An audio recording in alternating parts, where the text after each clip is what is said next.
back to the channel. Welcome back. Welcome back. Let's see. Make sure I can have a nice, clear light here. What's happening, people? Listen, we're going to be talking about Thomas Tuchel. What is the real reason he did not join Manchester United? Because listen, we were very close that Thomas Tuchel could have been our manager, right? So what happened there? Because from what we know, from what we heard, was basically they did this. Ineos did that strategic review, and they decided, like, you know what, Ten Hag, you are the best man for the job, right? Is this really the story that basically transpired, that was going behind the scenes, or there's another story to it, right? So we're gonna jump into that and see, what do the reports tell us of what really transpired with Thomas Tuchel. Now, because the reason we're talking about Thomas Tuchel is because, listen, if things don't work out with Man United, is it a chance that Thomas Tuchel is going to be back on the radar, or Ineos might be going back to him, right? All those are possibilities, right? So we're going to jump into that and talk about that, and also we're going to talk about Manuel Ugarte, right, guys? We know that for sure our midfield is a problem, right? That midfield is a problem, right? And it needs to be corrected. And luckily for us, we have a ready-made replacement for Casemiro in Manuel Ugarte, right? Ten Hag, on his last press conference after that Liverpool game, he did say, like, you know what? I think what he was trying to do is to kind of temper expectations, right? To say, okay, that way people don't sit there looking to see Ugarte starting, right? So, that's basically what he was doing, right? He was trying to say, like, listen, man.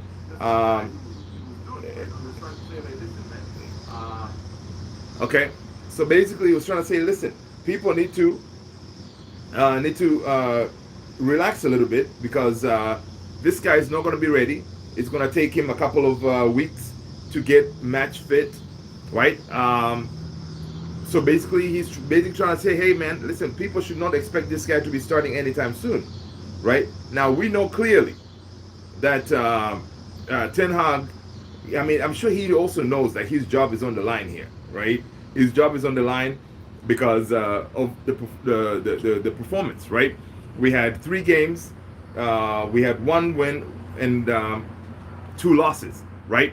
And that is basically, it's a no-no when it comes to Manchester United, right? It's a no-no. And so basically Ten Hag now, he has to be thinking, like, listen, survival, right? He has to make sure, like, listen, I'm going to make sure that in the, these next couple of games coming up, right? We have 4 games coming up, that he has to make sure that he gets the wins, right? He has to get the wins, because if he doesn't, listen, Ineos have already said, listen, we are looking at you, Ten Hag. Ineos said, we are looking at you. We are looking at the style of play. We are trying to see what is going on with you, right? So let's talk about, of course, let's jump first into the whole Thomas Tuchel situation. What is the real reason Thomas Tuchel turned down the chance to manage Manchester United this summer, after that, that strategic reviews, quote unquote, by Ineos? So basically, the report here is saying, I'm checking it out from the, I think it was the Daily Mail. It says Thomas Tuchel, the 51-year-old, left Bayern Munich at the end of the last season. The German widely tipped to replace Erik ten Hag, we know he was under fire. So in fact, with the Man United Sport, so basically, in fact, Mail Sport, I'm reading from the Daily Mail, had reported that Tuchel met Sir Jim in Monaco to share the potential plans of him joining the club. However, despite the lengthy end of the season review from Ineos, United ultimately decided, right, to stick with Erik ten Hag and trigger a contract extension, right? Despite deeply disappointing season that saw the club finish 8th, right? And according to Bild, this is a German publication, Tuchel was actually extremely close to replacing Ten Hag in during that time, right? And so he was that close. What what changed, right? So based on this report, he claims that a disagreement surrounding how the proposed transfer structure would work at the club gave the German cold feet, right? So again, so basically, this deal could have gone through, but a disagreement surrounding how proposed transfer structure, right, the transfer policy that Ineos was trying to implement during that time, because Ineos decided to do this strategic review, and in that review, basically they said, listen, we need to build a structure, because we've had all these managers that came before Ten Hag, and these managers did not work out. And what was the issue? The issue was mainly the structure. So Ineos built this structure, sporting director, Barada, Ashworth, Wilcox, all of them coming on board, and they came up with a transfer structure. So Thomas Tuchel, when he was told about this proposed the transfer structure, how would it work, then he kind of got cold feet. What's going on, people? Let's see. I have who's it? Jano Loco. Hi. Welcome. Special like, Jano. If you haven't subscribed yet, make sure you subscribe. Thank you so much for being here. We're talking about Thomas Tuchel to Man United. Is it going to happen? Why did it happen? And we're going to be talking about Mano Ugarte. All right. So this report is saying, listen. So he got cold feet from basically the transfer structure. Basically, it was claimed at the time that Tuchel had chosen to take a break from football. So this is the story that they told us, because we were like, okay, people were like, okay, if Thomas Tuchel is gonna be, why didn't he join? The report was like, yeah, he decided to take a break, right, from football. So the German pundit Marcel Roth, he told the paper, right, that I would have bet a lot that Tuchel would replace Ten Hag, right? The article continues saying that, listen,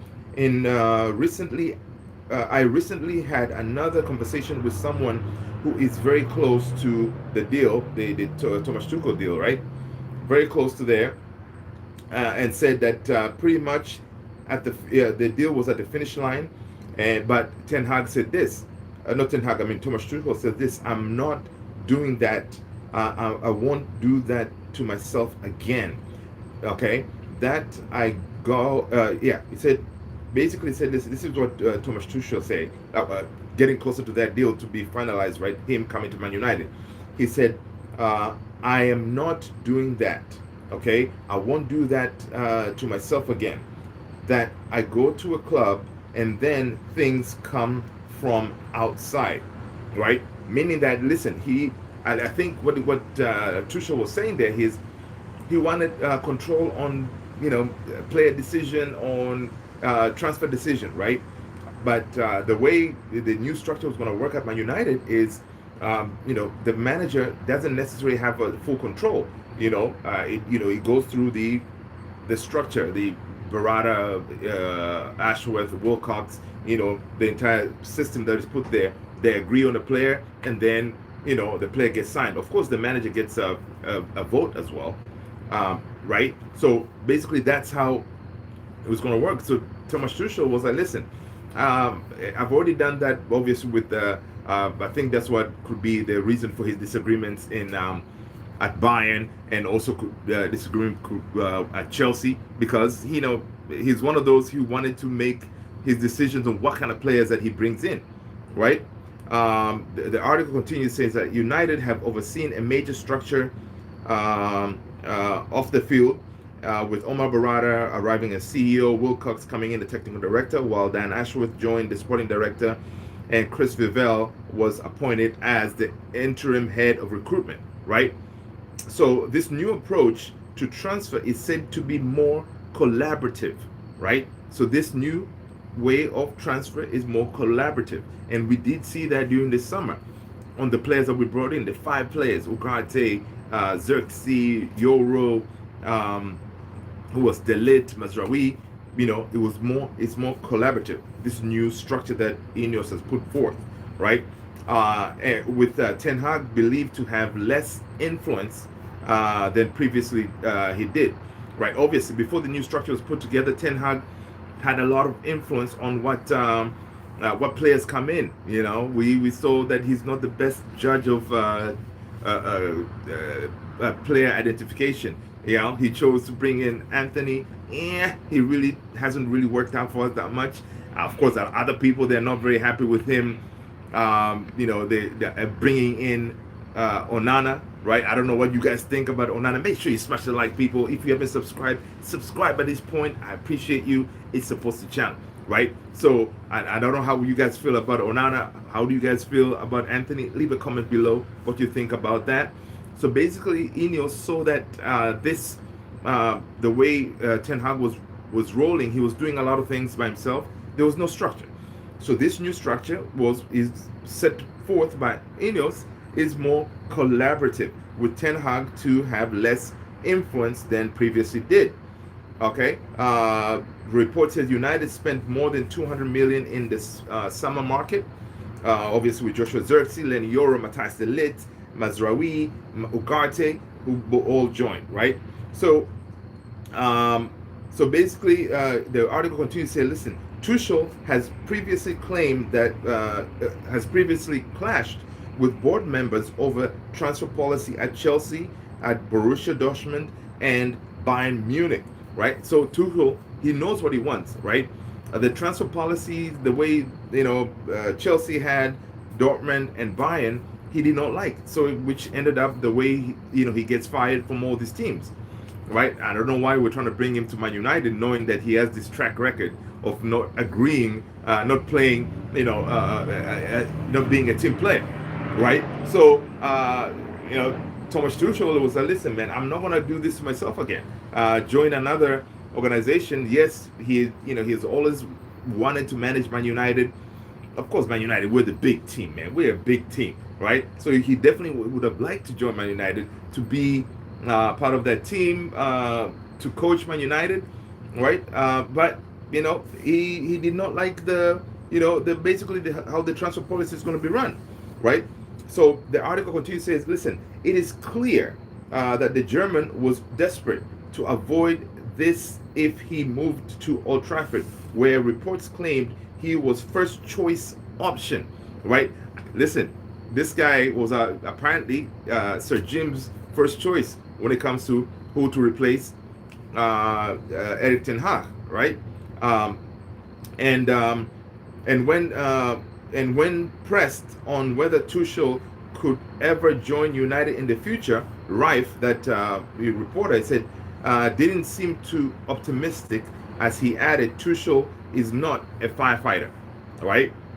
So meaning that Tuchel is not the guy who comes and puts out fires, right?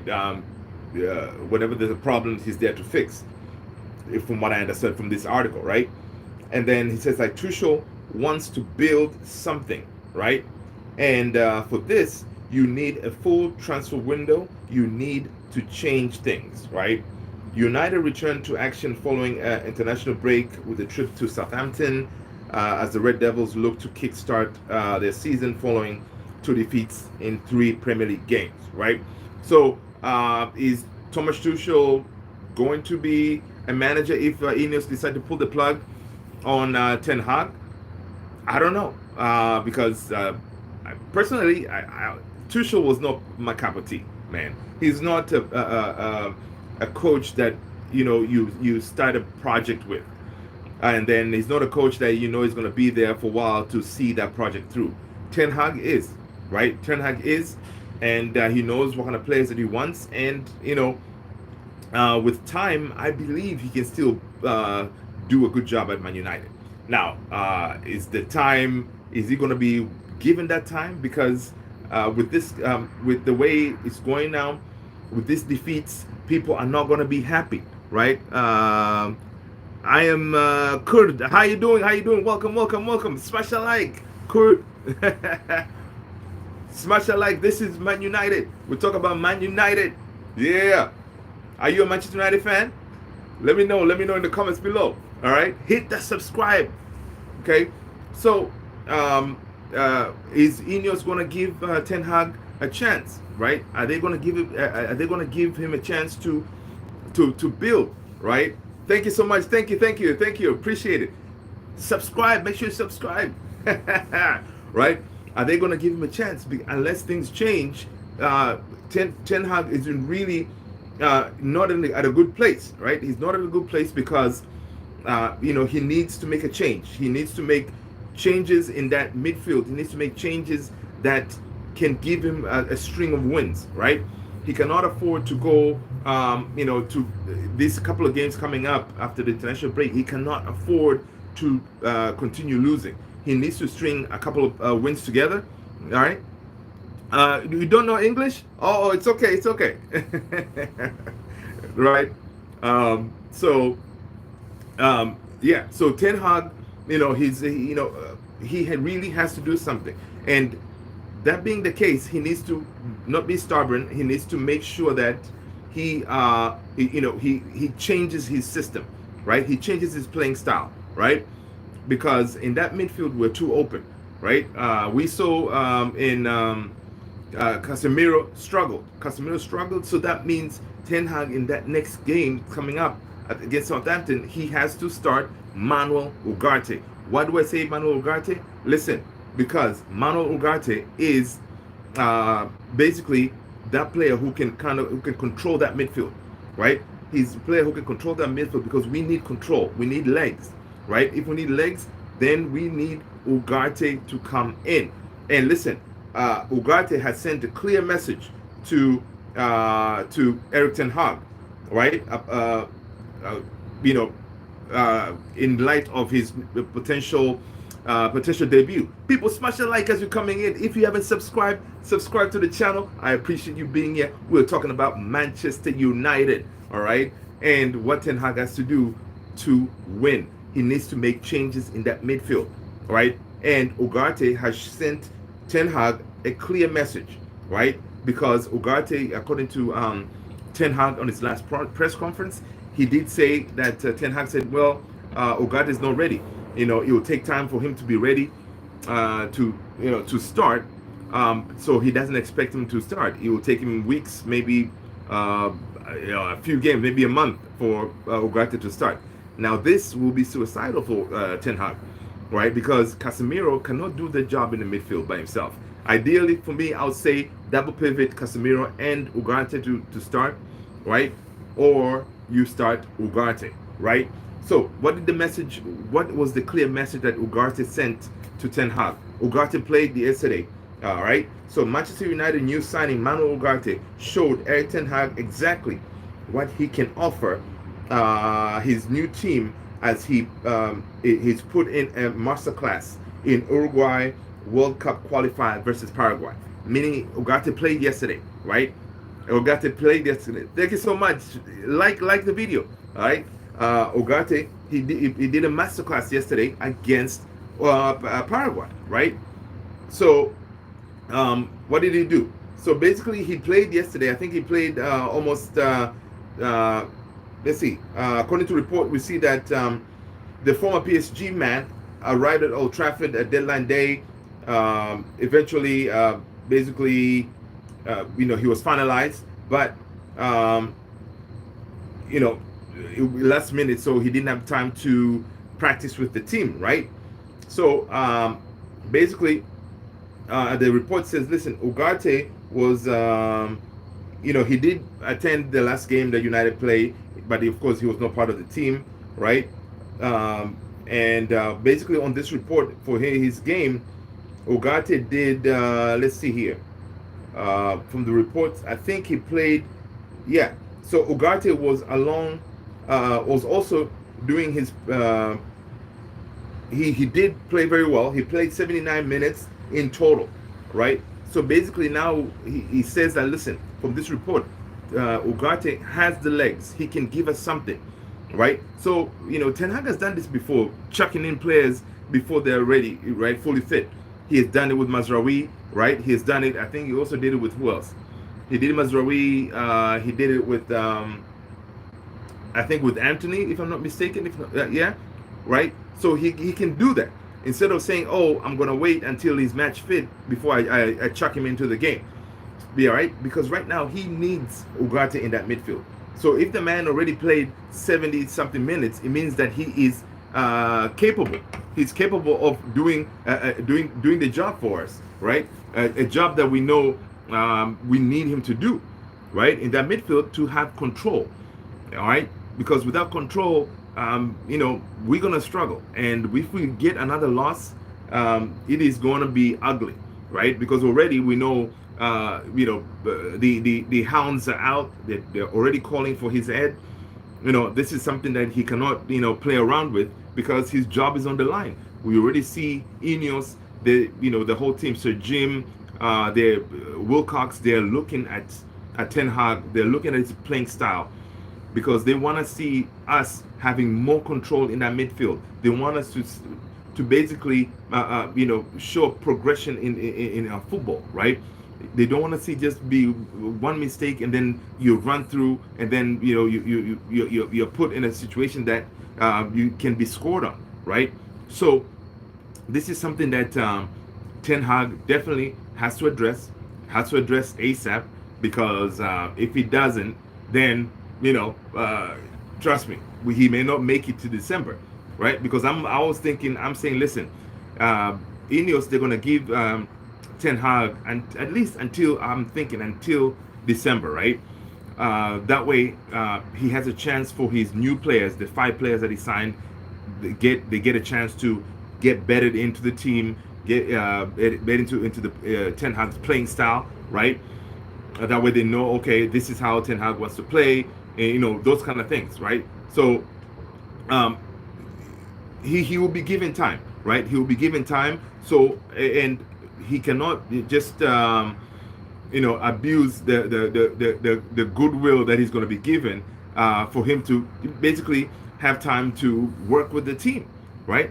So he has to use that time wisely and revisit his structure, his system. He has to put out a system out there that will deliver, right? The system has to deliver, right? And if it doesn't, yeah, he's gonna be gone. He's gonna be gone for sure. And yeah, I would hate to see him gone because honestly, I'm Ten Hag again. People smash a like, hit that subscribe if you haven't done so already. This is Man United Central. I'm your boy Luther, right? And I appreciate you being here. I appreciate you liking the video at this point, right? So I want Ten Hag to work. I want him to work, right? And if it's gonna work, then he has to stop being stubborn. Make sure he addresses those holes, the holes that clearly everybody can see the midfield is not looking good, right? So those kind of things he needs to make sure he addresses, right? So basically that is what is going on. So we talked about Thomas Tuchel turning down the job due to the basically the transfer policy. And does that mean maybe in the near future, if Ten Hag gets let go, is he going to come back? Is he going to agree to work with this system? You know what? I hope he doesn't, man. He's not my kind of coach. And of course, Ugarte sending clear message to Ten Hag, say, listen, man, I am ready to play. Right? 79 minutes for Uruguay, and then he performed a master class, right? In that game, he bossed that midfield. So it means that this guy is ready. Ten Hag, throw him in, right? Let him get in the game. Give him 60 minutes or something. All right, that way you have control, and then you can bring Casemiro later on, right? When we're winning the game, right? So Ten Hag really has to make sure that listen, he has to make sure listen, he makes the changes, the necessary changes, right? Because it's not going to be good us not getting basically not getting a win, right? Not getting a win, it will be disastrous, and it's going to cause him to be sacked. And of course, none of us want him to be sacked, man. I mean, we want to be able to stick with the manager, right? We want to be able to stick with the manager and say, hey, we believe in you, right? We say we believe in you, and we're going to work with you and to make sure that um, you're successful. And so far, Ten Hag has been backed, right? If he hasn't been backed, then he needs to reciprocate. He needs to basically show Ineos and the whole team, thanks for backing me, thanks for getting me the players that I need to play the style that I want. And we need to see that style, right? So far, we haven't seen the style of play, right? We haven't seen that yet. So we need that. We need that in order for us to continue believing in it, right? Because listen, I don't want to go through another manager. And not only that, we we get another manager to come in, then it's going to be this manager may want to bring in their own players, or maybe they're going to try to bring in a whole new coach setup, right? And that's something that we, at this point, man, listen, I like the structure that we have. Let's stick with that, and let's hope Ten Hag can, get this thing through the line and get us winning again. That's what we want. We want to win. We want to watch Man United knowing that, listen, man, we are going to win this game, right? People, that's all I got for you. Smash a like, hit the subscribe. I appreciate you being here. Peace out.